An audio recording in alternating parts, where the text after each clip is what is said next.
अभ्यास के क्वेश्चनों के अलावा जो अभ्यास के प्रश्न बेटा उसके अलावा इसमें काफी सारे जो है क्वेश्चन आंसर बनते हैं।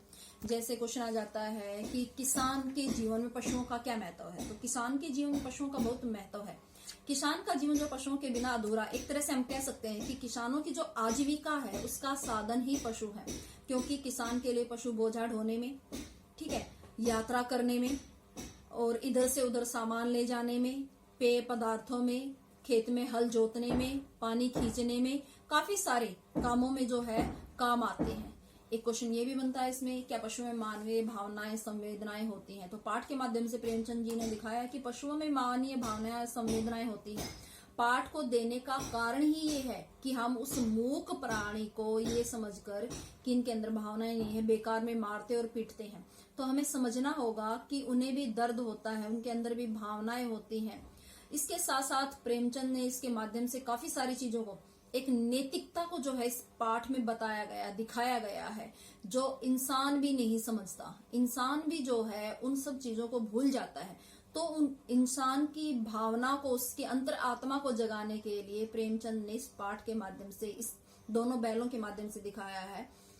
पुरुष जो है औरत को अपने पैर की जूती समझता है, स्त्री का जो है कोई महत्व नहीं है।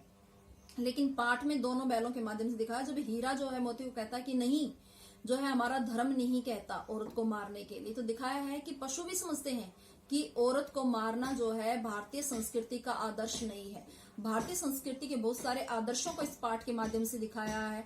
जैसे जब दोनों बैल सांड के साथ भिड़ते हैं तो हीरा जो है उसे छोड़ने के लिए कहता है कि रणभूमि में जब शत्रु जो है हार जाता है तो उस पर दया कर कर उसे छोड़ देना चाहिए।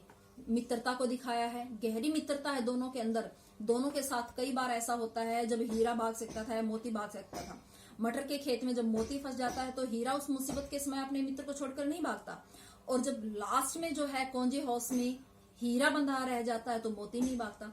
तो प्रेमचंद जी कहना चाहते हैं कि आधुनिक समय में मित्रता क्या है, सिर्फ स्वार्थों पर टिकी हुई।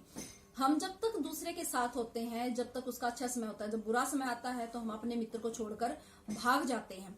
तो ऐसी काफी सारी चीजें जो है पाठ में दिखाई गई है। गहरी मित्रता का आ जाए, या भारतीय समाज में आदर्श का आ जाए, या हारे हुए शत्रु का आ जाए, या फिर आपका जो है किसान के जीवन पशुओं का महत्व आ जाए, क्या पशुओं में जो है आत्मीय भावनाएं या संवेदनाएं होती हैं या नहीं होती। इस तरह की बहुत सारी चीजों को चैप्टर के अंदर दिखाया है। दूसरा मैंने आपको बताया था कि पूरे चैप्टर के अंदर से भारतीय आजादी के को जो है दिखाया गया है। साथ में इसमें है नरम दल और गरम दल। आपका जो क्रांतिकारी थे वो दो भागों में बट गए थे, नरम दल और गरम दल। यहाँ भी जो हीरा और मोती है वो नरम दल और गरम दल का नेतृत्व कर रही है।